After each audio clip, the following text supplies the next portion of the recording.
up in the Bahamas tonight, good news for BTC consumers. Here's a hint. It involves a payback. Also ahead tonight, action heating up in the New Providence Basketball Association. The Bahamas Tonight starts now. Now in HD.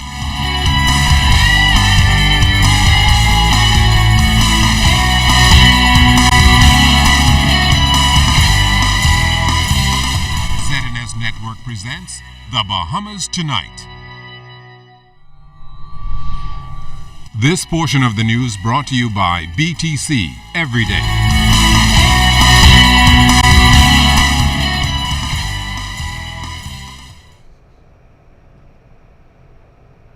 Good evening, everyone. I'm Keish Latterly. We begin tonight with good news for Bahamas Telecommunications Company consumers, as compensation is on the way for thousands of consumers who were impacted by that hours-long outage a week ago. BTC Senior Vice President Marlon Johnson confirmed his team is currently working to finalize the details of the compensation package for consumers and will make an announcement early this week. The massive outage knocked out mobile and landline services for hours across New Providence and other parts of the country last week Saturday. The company apparently experienced challenges with its mobile platform, and as BTC moves to make up for last week's loss, Mr. Johnson says the company is now on a mission to shore up its safeguards, especially as BTC is about to lose its monopoly on cell service. Unfortunately, these things do break down. So our ambition is to try to do as much as we can to minimize these occurrences. I've been in BTC now for 7 years, and I think since then we probably had about 4 or 5 of these kinds of episodes. They're regrettable. Nobody wants them to happen, but through that, what we always seek to do is to learn, to see how we can create more resiliency and more redundancy in the network. That's a work in progress. We're in a lot better place than we were a few years ago, but there still is some more work to be done. And we appreciate the frustration. So what we will be doing, we will be giving customers a small compensation, if you will, just to acknowledge the inconvenience. We know we can't get back those people's time and some of the inconvenience they had, but we will do something to compensate customers. Now, Mr. Johnson says the company is still trying to determine what led to last week's outage, and a report on the findings is forthcoming. Other than that, company executives didn't release any specifics about what may have caused the massive service disruption. The senior vice president admits, though, that once the investigation is finalized, it'll help the company minimize any future service breakdown. Well, again, there are learnings there, but I think one of the wonderful things is that once it started to happen, we were able to mobilize the BTC team very, very quickly. I was at the BTC Center before dawn, and the full team was already mobilized. So we had BTC employees working 16 hours. We were able to send alerts out to the public via the news media, via our social media elements to keep folks abreast. We were able to plug in to several dozen experts around the world through VPN channels and over the phone to be able to work to repair it. So the restoration wasn't just a local activity. We had about 3 dozen experts from all over the world plugged in to help bring the systems back up and get it back online.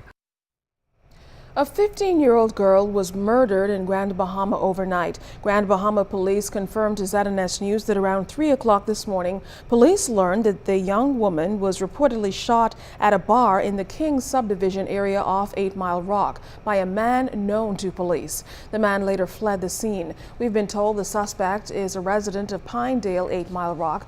When officers arrived on the scene, they met the girl lying outside of the establishment with a gunshot wound to the head. The young female victim, who we understand is a resident of Holmes's Rock, was wearing a black shirt with yellow tights and black and white boots. Emergency personnel pronounced her dead at the scene. Anyone with information on this homicide investigation is asked to call Grand Bahama Police at 919 or your nearest police station. Meantime, Drug Enforcement Unit authorities in Grand Bahama seized a black and gray .270 caliber rifle and 4 plastic bags of suspected marijuana from an unfinished apartment complex on Santa Maria and Yorkshire Drives in Bahamia shortly after 9 o'clock Friday night. The total weight of the suspected drugs, 18.5 pounds. There is estimated at $18,000 on the street. An investigation is ongoing. Back here in the capital, 4 American men are in police custody for possession of dangerous drugs and 2 unlicensed firearms. The first 2, both 21-year-olds, were arrested for possession of marijuana hours apart Saturday afternoon. One of the men, who we're told is from Hialeah, Florida, was found in possession of marijuana while on Cabbage Beach around noon Saturday, while the other suspect, a resident of North Charleston, South Carolina, was arrested for possession while on board a pleasure boat moored at the Prince George dock. Now, the other 2 Americans, ages 43 and 57 of Destin, Florida, were arrested early this morning for possession of 2 unlicensed firearms. Police tell us a search of a pleasure boat moored on East Bay Street by Defense Force officers around 2 o'clock this morning netted 2 rifles, which police say the 2 suspects failed to declare upon entering the Bahamas. The men were handed over to the police for further investigation. Flying squad officers arrested 2 men for questioning in connection with a recent murder. Police didn't give the particulars of the murder, but we're told that shortly after midnight, the officers acting on a tip went to Montel Heights, where they arrested a 19-year-old man. In the second incident, which happened over an hour later, officers went to Padolio Street, where they arrested a 16-year-old male. Both men remain in custody tonight.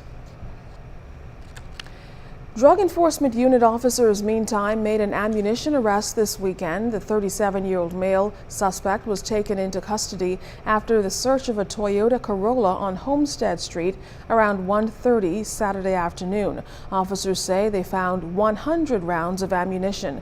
Police will formally charge the suspect early this week.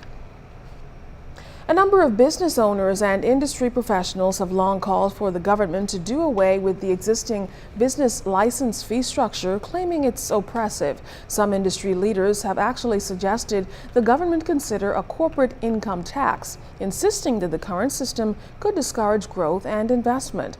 And according to Minister of State for Finance Michael Halkitis, he's not opposed to the idea.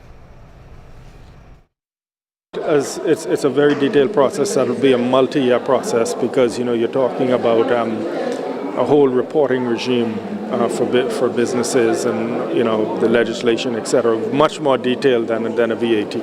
So it's again, you hear these things from certain quarters. Is it accepted amongst the entire business community, and would they be amenable to such a thing? So we're not opposed to it. I mean, we just believe it's a longer process to be able to implement it. And speaking to value-added tax, the state finance minister said the government never expected consumers to welcome a new tax. With that said, Minister Halkitis says the government will continue to do what it believes is in the best interest of Bahamians. You go anywhere around the world and you say we're proposing a reform and we're going to introduce this form of taxation, it would not be a positive response. You have to explain to people that our fiscal situation, the government's finances, have reached a point where we have to reform them. And waiting and putting it off and delaying it is really not an option. The business community isn't only concerned about value-added tax, but tax reform in general. That's according to Chairman of the Bahamas Chamber of Commerce and Employers Confederation, Chester Cooper. The chamber-funded Coalition for Responsible Tax Reform has been doing its groundwork to ensure Bahamians everywhere are aware of the pros and cons of value-added tax. But the chamber's chairman believes reform on every fiscal level is long overdue. When we look at the track record of government spending, we are generally concerned that irrespective of what type of tax comes, it's critical that we adjust our approach to spending. We expect that the government will continue to lead with respect to tax reform, and we expect that there will be new taxes, and the business community is willing and prepared to pay its way. Mr. Cooper implored several sectors of society, like the academic and religious communities, to engage in conversation on tax reform in order for Bahamians to understand its impact. He also noted that small, medium, and large enterprises hope to benefit from an implemented value-added tax. When the weekend edition continues, find out who's been named the best high school marching band in the Bahamas. You're watching the Bahamas Tonight.